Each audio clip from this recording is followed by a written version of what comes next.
Welcome. Good morning all DMLT students.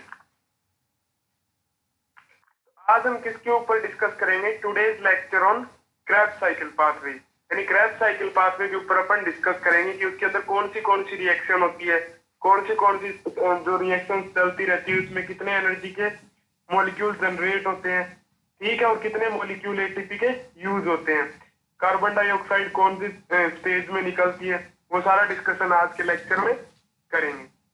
आज का lecture शुरू करने से पहले एक बार क्या है, पीछे का लेक्चर रिवाइज कर लेते हैं, जिसमें क्या था, एक तो formation of acetyl coenzyme A था और दूसरा क्या था, क्रेब्स साइकिल का जनरल इंट्रोडक्शन था। तो उसको एक बार रिवाइज कर लेते हैं, फिर आज का लेक्चर शुरू करेंगे।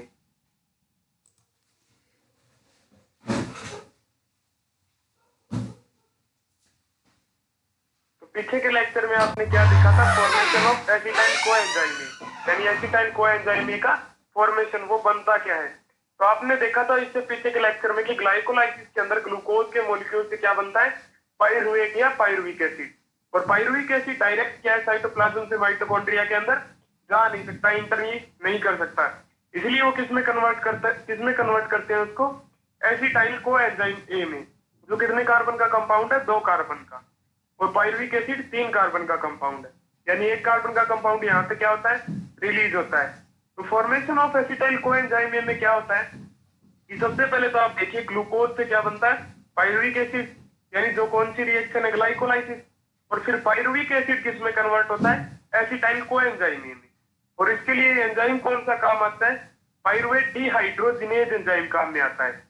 और आप देख रहे हो एक एनएडी किस में कन्वर्ट हो रहा है, एनएडीएस में, यानी 3 एटीपी के मॉलिक्यूल फॉर्म हो रहे हैं।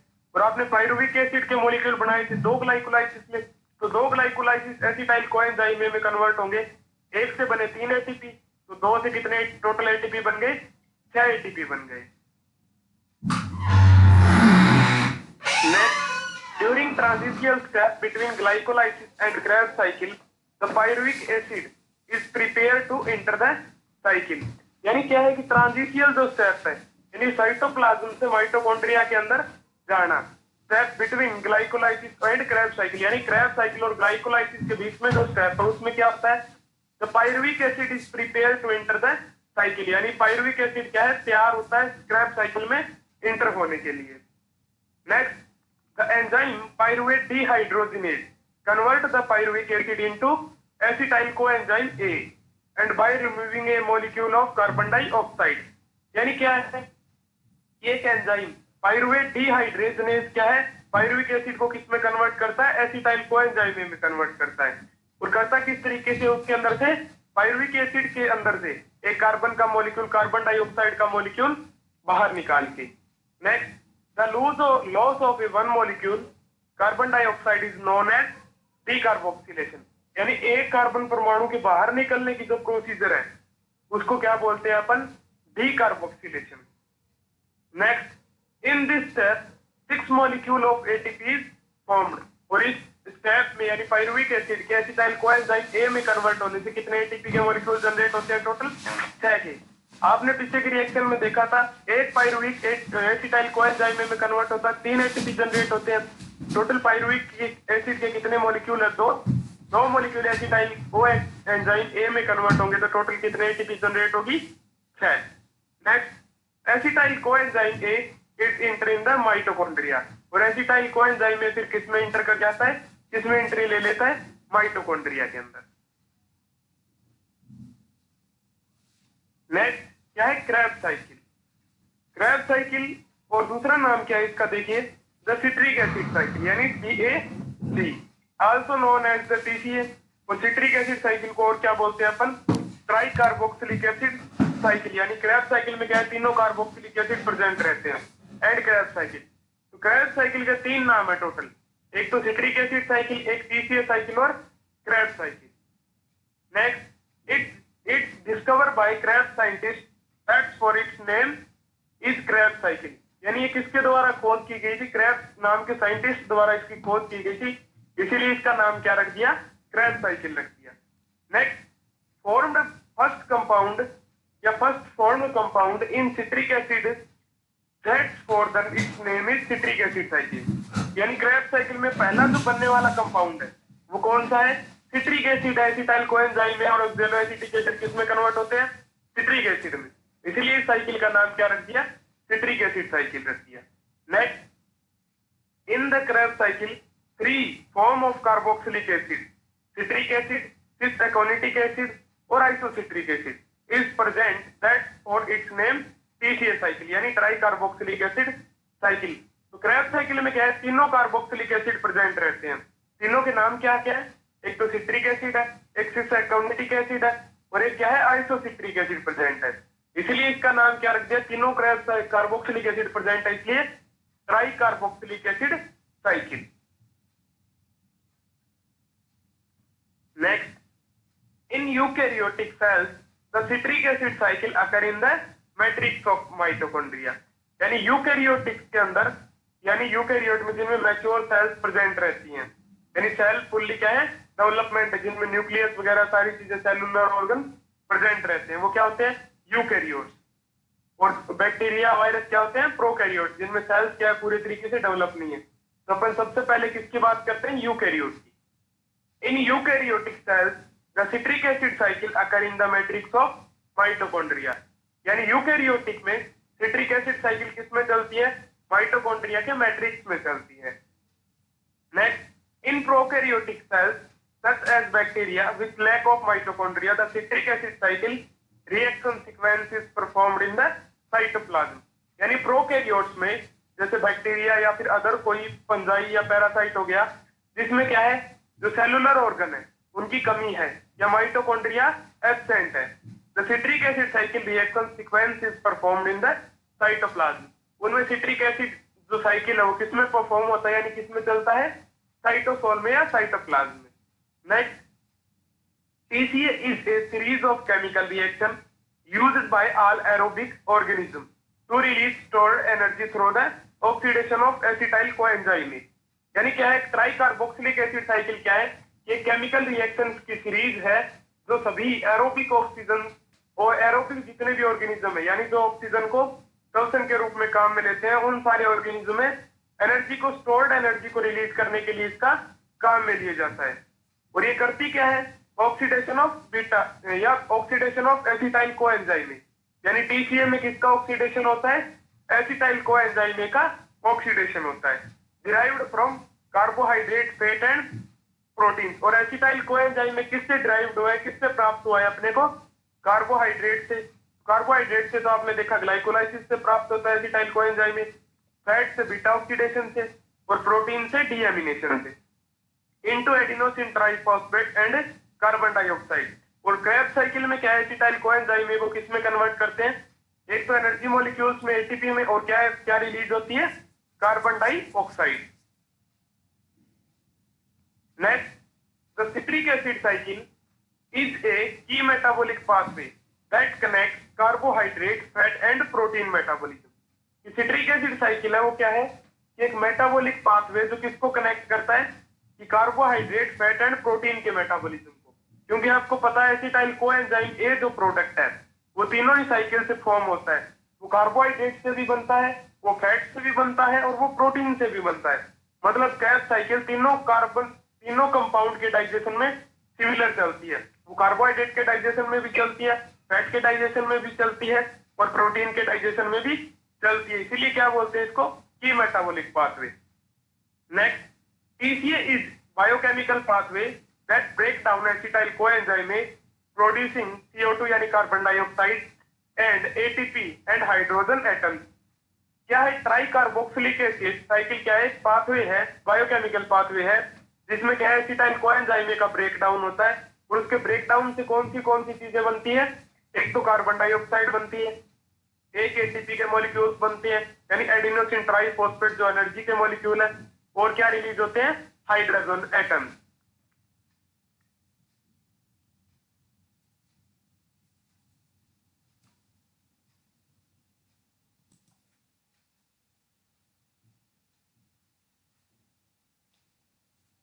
तो पिछले क्लास में आपने क्या देखा था कि पायरुविक एसिड से या पायरुवेट से अपन क्या बनाते हैं? Acetyl coenzyme.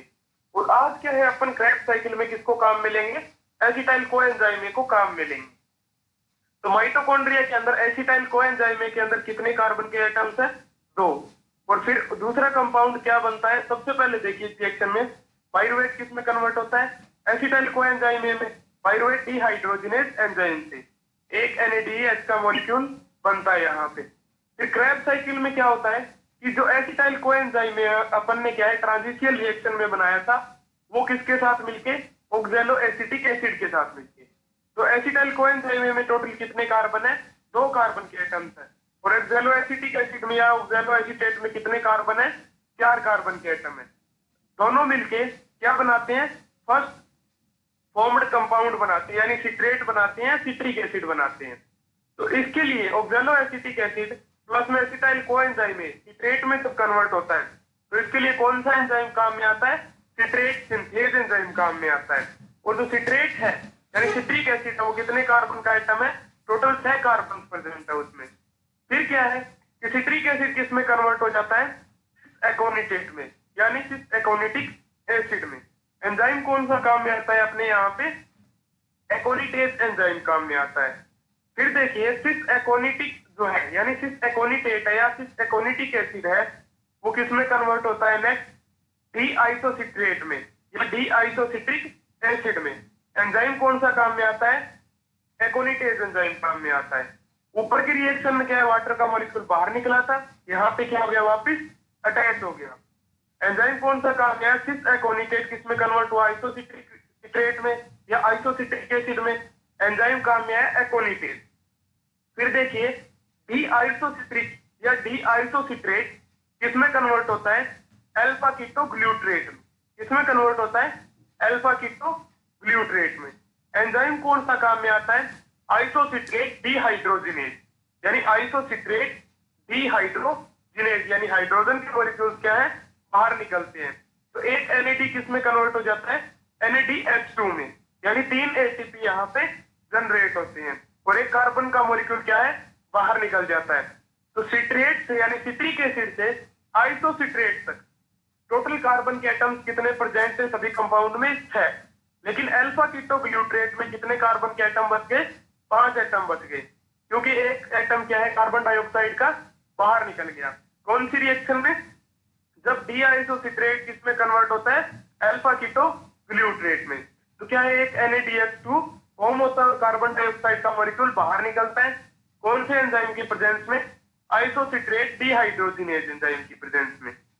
नेक्स्ट क्या है फिर, अल्फा कीटो ग्लूट्रेट है, या फिर दूसरा नाम क्या है, ग्लूट्रेट। ए का मतलब होता है कोई एसिड, तो ग्लूट्रेट किसमें कन्वर्ट, दूसरा नाम क्या ले सकते हो आप इसका, अल्फा कीटो ग्लूटेरिक एसिड भी बोल सकते हो। अल्फा कीटो ग्लूटेरिक एसिड फिर किसमें कन्वर्ट होता है, सक्सिनाइल कोएंजाइम ए में। इसमें कन्वर्ट होता है सक्सिनाइल कोएंजाइम ए में। एंजाइम कौन सा काम में आता है यहाँ पे, अल्फा कीटो ग्लूट्रेट डिहाइड्रोजिनेज एंजाइम काम में आता है। बनता क्या है इससे, सक्सिनाइल कोएंजाइम ए बनता है।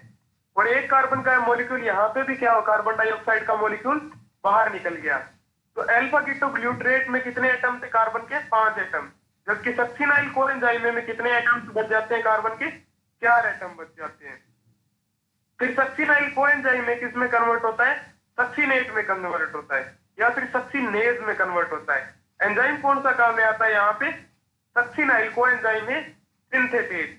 तो ऊपर की रिएक्शन में क्या है, 2 NADH2 बन गए, ठीक है। पहला कहां पे बना है, जब डी आइसोसिट्रेट किसमें कन्वर्ट होता है, अल्फा कीटो ग्लूट्रेट में। दूसरा बना अल्फा कीटो ग्लूट्रेट किसमें कन्वर्ट हुआ, सक्सिनाइल कोएंजाइम में। फिर सक्सिनाइल कोएंजाइम ए किसमें कन्वर्ट हो जाता है, सक्सिनेट में। जहां पे क्या चीज बनती है, एक GTP इसमें कन्वर्ट होता है GTP में, यानी ग्रेनिल डाइफॉस्फेट किसमें कन्वर्ट हो जाता है, ट्राइफॉस्फेट में। यानी एक GTP यानी एक एनर्जी का मॉलिक्यूल क्या है यहाँ पे भी फॉर्म होता है। नेक्स्ट फिर सक्सिनेट या सक्सिनेट इसमें कन्वर्ट होता है फ्यूमरेट में।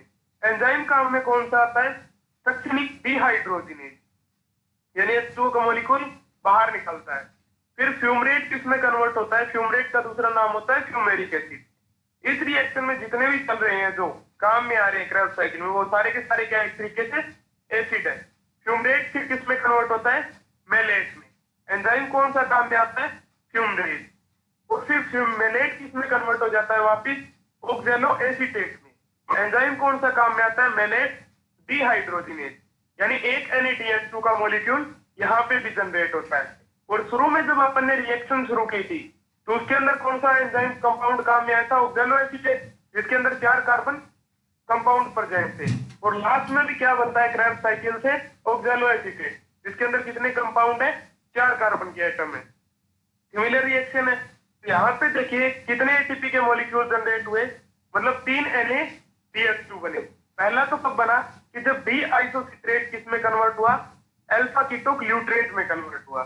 तब क्या बना? एक NaDH2 बना। कौन से एंजाइम की प्रेजेंस में? आइसोसिट्रेट डिहाइड्रोजिनेज एंजाइम की प्रेजेंस में। दूसरा क्या है कि जब अल्फा कीटोग्लूट्रेट किस में कन्वर्ट हुआ? सक्सिनाइल कोएंजाइम A में कन्वर्ट हुआ।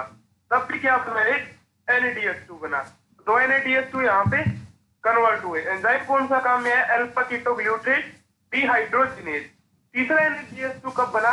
मेलेट या मेलिक एसिड, यानी लास्ट स्टेप देखिए क्रेब्स साइकिल के, जिसमें मेलिक एसिड किस में कन्वर्ट हो गया? ऑक्सैलो एसीटेट में, यानी ऑक्सैलो एसिटिक एसिड में। एंजाइम कौन सा काम में है? Maleate dehydrogenase. वहां पे भी क्या हुआ? एक Na किस में कन्वर्ट हो गया? NaDH2 में। तो टोटल कितने NaDH2 बन गए? 3। ठीक है। और एटीपी के मॉलिक्यूल कितने बन गए टोटल यहाँ पे? यानी 9 एटीपी बन गई। और एक मॉलिक्यूल किसका बना?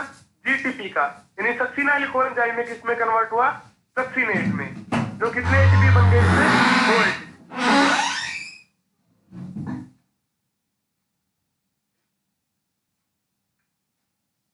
नेक्स्ट क्या है? वही एसिड क्रेब्स साइकिल की चार्ट है। तो इसमें देखिए सबसे पहले कि पाइरुवेट किसमें कन्वर्ट होता है? एसिटाइल कोएंजाइम में। ठीक है, जिसके लिए एंजाइम क्या काम में आता है? Pyruvate dehydrogenase. ठीक है। फिर ऑक्सैलो एसीटेट और एसिटाइल कोएंजाइम में माइटोकॉन्ड्रिया के अंदर क्या है? दोनों मिलके किसमें कन्वर्ट होते हैं? सिट्रेट में। एंजाइम कौन सा काम में आता है यहाँ पे? Citrate synthase. तो सिट्रेट किस में कन्वर्ट होता है? सिस एकोनिटेट में, यानी सिस एकोनिटिक एसिड में। सिट्रेट का मतलब होता है एसिड, यानी ठीक है। तो सिस एकोनिटिक एसिड बोल सकते हो या सिस एकोनिक एसिड बोलते हो। एंजाइम कौन सा काम है? जो सिट्रेट किस में कन्वर्ट हुआ? सिस एकोनिटेट में। तो एकोनिटेज एंजाइम काम में है। फिर क्या है? सिस एकोनिटेट किस में कन्वर्ट हो गया? डी आइसोसिट्रेट में, यानी आइसोसिट्रिक एसिड में। एंजाइम कौन सा काम में है? एकोनिटेज, यानी एकोनिटेज एंजाइम क्या है? 2 बार काम में है। फिर क्या है? आइसोसिट्रेट किस में कन्वर्ट होता है क्रेब्स साइकिल में? अल्फा कीटोग्लूट्रेट में। एंजाइम कौन सा काम में है? Isocitrate dehydrogenase. ठीक है। एक कार्बन डाइऑक्साइड का मॉलिक्यूल क्या है? इस रिएक्शन में बाहर निकल जाता है। और 3 एटीपी जनरेट होते हैं, क्योंकि एक क्या है? NaDH2 फॉर्म होता है इस रिएक्शन में। नेक्स्ट, अल्फा कीटोग्लूट्रेट फिर किसमें कन्वर्ट होता है? सक्सिनाइल कोएंजाइम में। ठीक है, जिसके लिए एंजाइम कौन सा काम में आता है? Alpha ketoglutarate. तो एक NAD किस में कन्वर्ट हुआ? NaDH2 में, यानी डिहाइड्रोजिनेज एंजाइम काम में आ रहा है। ठीक है।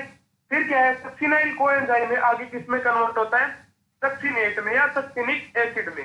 एंजाइम कौन सा काम में आता है? सक्सिनाइल कोएंजाइम A या सिंथेज। तो एक GTP का मॉलिक्यूल यहाँ पे भी फॉर्म होता है और एक कोएंजाइम में क्या है? रिलीज होता है। फिर सक्सिनेट किस में कन्वर्ट होता है? फ्यूमरेट में। एंजाइम कौन सा काम में आता है? Succinic dehydrogenase. ठीक है। नेक्स्ट, फ्यूमरेट फिर किस में कन्वर्ट होता है? मेलेट में, यानी मेलिक एसिड में। एंजाइम काम में आता है फ्यूमरेट। और एक वाटर का मॉलिक्यूल क्या है? इसमें ऐड हो जाता है। नेक्स्ट, मेलेट फिर किस में कन्वर्ट हो जाता है? ऑक्सैलो एसिटिक एसिड में या ऑक्सैलो एसीटेट में। एंजाइम क्या काम में आता है? मेलेट डिहाइड्रोजिनेज, यानी एक हाइड्रोजन का मॉलिक्यूल क्या है? यहाँ पे बाहर निकलता है। तो एक NAD किस में कन्वर्ट हो जाती है? NaDH2 में। तो यहाँ पे 3 तो NaDH2 बनते हैं, एक GTP बनता है और एक ATP बनता है टोटल। ठीक है। तो शुरू से देखिए कि जब एसिटाइल कोएंजाइम A के अंदर कितने कार्बन के एटम है? 2। ऑक्सैलो एसीटेट के अंदर कितने कार्बन के एटम है? 4। तो 2 और 4 टोटल जब एटम मिलेंगे कार्बन के, तो टोटल एटम कितने बन गए? 6। तो सिट्रेट के अंदर कितने एटम बनते हैं? 6 एटम का कंपाउंड, यानी कार्बन के एटम 6 प्रेजेंट होते हैं सिट्रेट में। सिट्रेट से लेके सिस एकोनिटिक या डी आइसोसिट्रेट तक क्या है? टोटल कितने एटम प्रेजेंट रहते हैं कार्बन के? 6 एटम या 6 कार्बन के अणु प्रेजेंट रहते हैं। जबकि डी सिस आइसोसिट्रेट किसमें कन्वर्ट होता है? अल्फा कीटोग्लूट्रेट में कन्वर्ट होता है। तो एक कार्बन का कंपाउंड क्या है, बाहर निकल जाता है, यानी कार्बन डाइऑक्साइड CO2 बाहर निकल जाती है। तो अल्फा कीटो ग्लूट्रेट के अंदर कितने कार्बन के कंपाउंड बनते हैं, 5 कार्बन के कंपाउंड बनते हैं। और इस रिएक्शन में एक क्या फॉर्म होता है, NADH2। और फिर क्या है, अल्फा कीटो ग्लूट्रेट इसमें कन्वर्ट होता है सक्सिनाइल कोएंजाइम में। तो इसमें भी क्या होता है कि एक किसमें कन्वर्ट होता है, NADH2 में। एंजाइम काम में आता है अल्फा कीटो ग्लूट्रेट डिहाइड्रोजिनेज, और साथ में क्या निकलती है, कार्बन डाइऑक्साइड। तो सक्सिनाइल कोएंजाइम के अंदर कितने कार्बन के एटम प्रेजेंट है, 4। क्रेब्स साइकिल के अंदर एक ही ऐसा एटम होता है जिसमें 5 कार्बन के एटम प्रेजेंट होते हैं, या 5 कार्बन के अणु प्रेजेंट रहते हैं, जिसका नाम क्या है, अल्फा कीटो ग्लूटेट या फिर अल्फा कीटो ग्लूटेरिक एसिड। फिर सक्सिनाइल कोएंजाइम में सक्सिनेट में कन्वर्ट होता है, यानी सक्सिनाइल कोएंजाइम एसिड सिंथेज की प्रेजेंस में, जिसके अंदर क्या है, GTP का मॉलिक्यूल फॉर्म होता है। फिर सक्सिनिक या सक्सिनेट इसमें कन्वर्ट होता है फ्यूमरेट में, इसके अंदर कौन सा एंजाइम काम में आता है, सक्सिनिक डिहाइड्रोजिनेज, जहां पे भी एक एनर्जी का मॉलिक्यूल क्या है, फॉर्म होता है। नेक्स्ट फ्यूमरेट किस में कन्वर्ट होता है, मेलेट में, जिसके अंदर क्या है, एक वाटर का मॉलिक्यूल काम में आके फ्यूमरेट एंजाइम उसको कन्वर्ट करता है।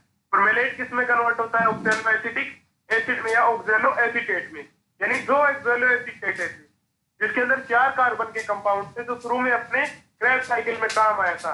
वही क्या है, क्रेब्स साइकिल का या सिट्रिक एसिड साइकिल का एंड प्रोडक्ट है। वो 4 कार्बन का कंपाउंड अपने क्या कर दिया, वापिस रिटर्न कर दिया माइटोकॉन्ड्रिया के अंदर, और उसको क्या है, नेक्स्ट क्रेब्स साइकिल के अंदर रिसाइकिल कर देंगे। नेक्स्ट क्या है, production of 1 turn off TCA cycle, यानी क्या है कि उसके अंदर एक क्रेब्स साइकिल के अंदर कितने एनर्जी के मॉलिक्यूल फॉर्म होते हैं। तो पहला जो NADH2 है वो किसमें कन्वर्ट होता है, तो तीसरी रिएक्शन में देखिए जिसमें आइसोसिट्रेट किसमें कन्वर्ट होता है, अल्फा कीटो ग्लूट्रेट में। तो वहां पे क्या है, एक NADH2 का मॉलिक्यूल फॉर्म होता है। दूसरा जो कंपाउंड NADH2 का वो किसमें फॉर्म होता है, अल्फा कीटो ग्लूट्रेट किसमें कन्वर्ट होता है, सक्सिनाइल कोएंजाइम में। एंजाइम कौन सा काम में आता है, अल्फा कीटो ग्लूट्रेट डिहाइड्रोजिनेज। तो भी क्या है, एक NADH2 का मॉलिक्यूल फॉर्म होता है। और तीसरी जो NADH2 है, आपने देखा है ऊपर 3 NADH2 बने हैं, तो तीसरा NADH2 कहां पे बनता है, कि जब मेलिक एसिड या मेलेट यानी लास्ट स्टेप है जो क्रेब्स साइकिल की, उसके अंदर देखिए कि मेलेट किस में कन्वर्ट होता है, ऑक्सैलो एसीटेट में। या एंजाइम कौन सा काम में आता है, मेलेट डिहाइड्रोजिनेज। तब क्या है, एक NADH2 जनरेट होता है। तो टोटल ATP के मॉलिक्यूल कितने NADH2 बन गए, यहाँ पे 3 NADH2 बन गए। और एक NADH2 मॉलिक्यूल कितने ATP फॉर्म करता है, 3। तो यहाँ पे कितने ATP बने, एक क्रेब्स साइकिल के अंदर 3 NADH2 के मॉलिक्यूल बने, तो ATP कितने बने, 9 ATP बने। फिर एक GTP एक FADH2 का मॉलिक्यूल फॉर्म होता है, वो कब बनता है, जब फ्यूमरेट यानी फ्यूमरेट बनता है। सक्सिनेट से क्या है, फ्यूमरेट जब कन्वर्ट होता है तो क्या है, एंजाइम कौन सा काम में आता है, सक्सिनेट डिहाइड्रोजिनेज या सक्सिनेज। तो फिर क्या है, एक FADH2 का मॉलिक्यूल बनता है। ठीक है, नेक्स्ट क्या है कि एक क्या बनता है, उसमें GTP बनती है या GTP। तो वो कब बनती है, सक्सिनाइल कोएंजाइम में किसमें कन्वर्ट होता है, सक्सिनेट में जब कन्वर्ट होता है तो एक GTP का मॉलिक्यूल क्या है, फॉर्म होता है। ठीक है, तो टोटल कितने ATP बन गए, यानी 9 ATP तो किससे बने, NADH2 से। 2 ATP किससे बने, FADH2 से। और एक ATP किससे बना, GTP से। तो यानी एक क्रेब्स साइकिल के अंदर टोटल ATP कितने एनर्जी के मॉलिक्यूल फॉर्म हुए, 12 मॉलिक्यूल। और आपने क्या है, एक एसिटाइल कोएंजाइम में काम में लिया क्रेब्स साइकिल में। और अगर अपन दूसरा मॉलिक्यूल और काम मिलेंगे एसिटाइल कोएंजाइम का, जो पाइरुवेट अपन ने कन्वर्ट किया था, तो टोटल मॉलिक्यूल कितने बन गए एनर्जी के, यहाँ पे टोटल ATP के मॉलिक्यूल बनते हैं 2 क्रेब्स साइकिल से 12 ATP। नेक्स्ट देखिए एनर्जेटिक्स ऑफ TCA साइकिल में देखिए कि number of ATP generate by oxidation of NAD3 NADH2, यानी NADH के कितने मॉलिक्यूल बनते हैं क्रेब्स साइकिल में, 3 NADH2। तो क्या, तो कितने ATP के मॉलिक्यूल बन गए, 9। नेक्स्ट है number of ATP generated by oxidation of FADH2, और एक FADH2 बनता है, कितने ATP के मॉलिक्यूल बन गए इसमें, 2 एनर्जी के molecule. Next number of ATP generated by GTP, यानी GTP के द्वारा अपन कितने एनर्जी के मॉलिक्यूल जनरेट करते हैं, तो एक ATP का मॉलिक्यूल क्या है, जनरेट होता है। तो नेक्स्ट देखिए total ATP generated from oxidation of one molecule of acetyl coenzyme में। यानी एक एसिटाइल कोएंजाइम का जब अपन ऑक्सीडेशन करते हैं क्रेब्स साइकिल में तो कितने एनर्जी के मॉलिक्यूल बनते हैं? 12। और अपन एक ग्लूकोज का ऑक्सीडेशन करते हैं तो उसमें एसिटाइल कोएंजाइम के कितने कंपाउंड फॉर्म होते हैं? टोटल 2 कंपाउंड फॉर्म होते हैं, क्योंकि एसिड ग्लूकोज से क्या बनते हैं? 2 मॉलिक्यूल पाइरुवेट के, और 2 मॉलिक्यूल पाइरुवेट से क्या बनते हैं? 2 मॉलिक्यूल एसिटाइल कोएंजाइम के। और एक एसिटाइल कोएंजाइम में से 12 एटीपी फॉर्म हो गई है, तो 2 एसिटाइल कोएंजाइम के मॉलिक्यूल का ऑक्सीडेशन होगा तो टोटल कितने एटीपी जनरेट होगी? 12 एटीपी जनरेट होगी। यानी एक क्रेब्स साइकिल के अंदर, यानी एक ग्लूकोज के ऑक्सीडेशन में क्रेब्स साइकिल के अंदर टोटल कितने एटीपी एनर्जी जनरेट होती है? 24 एटीपी। जबकि ग्लाइकोलाइसिस में कितने एटीपी जनरेट होती है? 8। और 6 किसमें जनरेट होती है? फिर 6 एटीपी जनरेट होती है किसके अंदर? ट्रांजिशियल रिएक्शन। तो आपका नेक्स्ट लेक्चर किसके ऊपर रहेगा? Reactions of Krebs cycle. आपने जो स्टेप पढ़े थे आज उनकी थ्योरी के ऊपर, उसकी थ्योरी अपन रीड करेंगे कि कौन से मॉलिक्यूल में क्या है, कार्बन डाइऑक्साइड बाहर निकलती है, कौन से मॉलिक्यूल में H2O का मॉलिक्यूल बाहर निकलता है, कौन से स्टेप में, और कौन से स्टेप के अंदर क्या है कि एनर्जी के मॉलिक्यूल्स फॉर्म होते हैं, और कौन सा एनर्जी का मॉलिक्यूल किस रिएक्शन में फॉर्म होता है, वो सारे अपन नेक्स्ट लेक्चर में डिस्कस करेंगे। Thanks to all.